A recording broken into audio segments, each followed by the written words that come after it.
Para pemirsa rahimakumullah, ya kalau kita lihat apa yang ada dalam Islam ini adalah merupakan perilaku hidup tiap hari di mana manusia dalam kehidupannya harus menyembah Allah. Ya, zahirnya dalam bentuk ibadah sholat, batinnya menegakkan sholat itu, nilai-nilai sholat itu batinnya, zahirnya melaksanakan ibadah sholat. Sehingga tidak cukup orang itu iling kepada Allah langsung sudah dinyatakan sholat.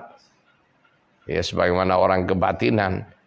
Termasuk juga tidak cukup melaksanakan ibadah sholat dari takbir sampai salam dengan hati yang lupa. Kalau dia sholat, kalau dia menyembah kepada Allah Subhanahu wa ta'ala.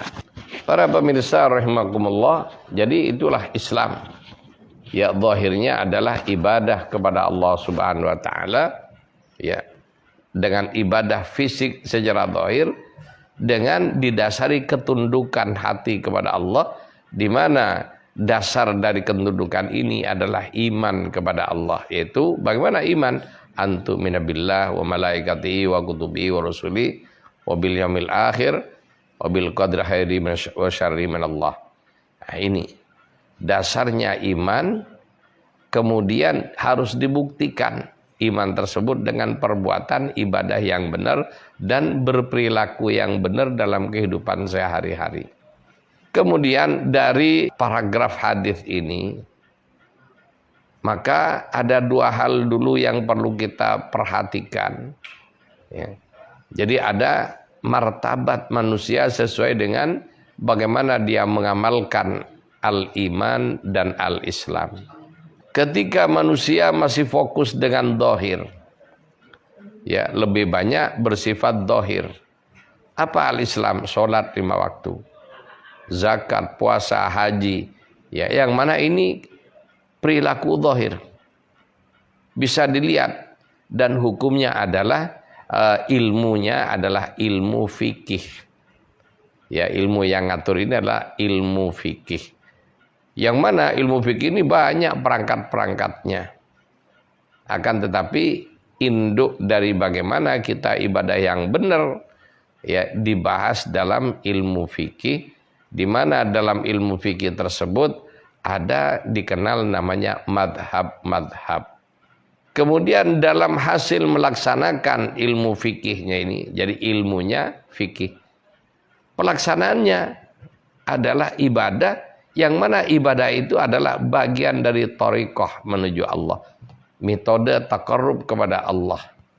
Di mana metode taqarrub kepada Allah ini ada yang umum, jadi umat Islam yang sholat 5 waktu, puasa, zakat, ini sudah berthariqah. Akan tetapi karena cara pelaksanaannya manual atau mandiri berdasarkan ilmu yang dia punya, tanpa ada bimbingan dan lain sebagainya. Jadi tetap bimbingan ada, tapi tidak ada ya yang ada pelajaran bimbingan khususnya tidak ada. Maka inilah yang dikenal thariqah orang awam. Jadi setiap orang Islam yang sholat dan beribadah ini sudah berthariqah. Apa thariqah? Ya thariqah menuju Allah. Contohnya Rasulullah. Karena uswah yang ditunjuk oleh Allah hanya Rasulullah sallallahu alaihi wasallam. Sehingga para ulama siapapun sealim apapun, kalau dalam fatwanya dan perbuatannya tidak sesuai dengan perilaku Rasulullah sallallahu alaihi wasallam, ditolak. Karena contoh dalam agama ini hanya satu, Rasulullah, rujukan utamanya. Kalau ada orang berpendapat tidak boleh menyimpang dari perkataan dan perbuatan serta takriri dari Nabi Sallallahu Alaihi Wasallam. Kemudian hasil dari ibadah, hasil dari berthariqah tersebut. Jika yang awam tadi pokoknya ibadah, kemudian ada kelompok manusia yang beribadah dengan bimbingan. Kalau yang awam dibimbing ulama, kemudian yang khusus dibimbing aulia. Jadi orang yang sudah wusul kepada Allah, dapat tugas dari Allah membimbing rohani manusia, memberikan tarbiyah. Ya, kalau ulama setelah lulus dari kuliahnya, lulus dari pesantrennya, hafal Quran, hafal hadis dan macam-macam sudah dikuasai, maka dia berhak memberikan taklim atau pelajaran. Jadi pelajaran baca tulis Quran, pelajaran nahwu shorof dan macam-macam, itu pelajaran. Kemudian orang yang sudah menguasai teori-teori tersebut perlu pelaksanaan. Ya, orang yang sudah mengetahui tentang apa syariat dalam arti bagaimana rukun Islam dan rukun iman yang benar dengan ketentuan-ketentuan hukumnya, maka dia melaksanakan hal tersebut sudah berthariqah. Akan tetapi ada sebagian orang yang cara melaksanakan rukun iman dan rukun Islamnya ini melalui bimbingan yang membimbing wali. Ya, bimbingan wali ya dalam beribadah kepada Allah dan bermuamalah ini dikenal dengan tarbiyah. Jadi kalau ulama taklim, kalau wali mentarbiyah, mendidik. Jadi kalau ulama ngajar, kalau wali mendidik. Makanya ada pelajaran dan pendidikan. Para pemirsa rahimakumullah, ketika seorang melaksanakan ibadah sesuai dengan ketentuan, maka orang tersebut pertama berada dalam makom atau martabat di hadapan Allah sebagai muslim.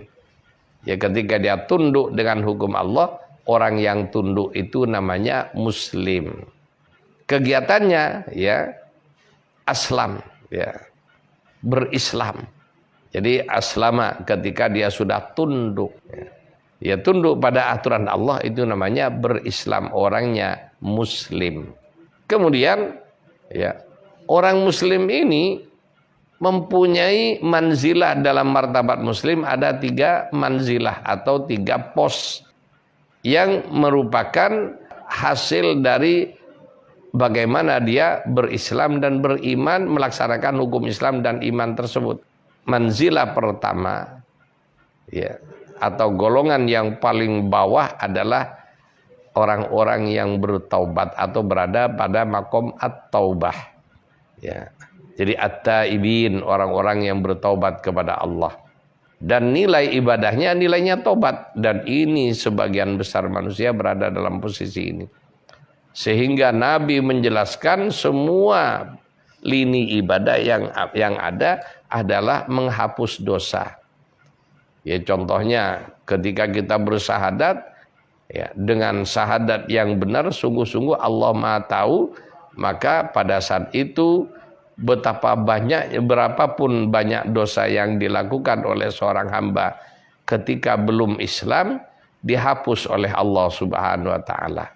Jadi syahadat ini menghapus dosa ketika orang tersebut belum masuk Islam.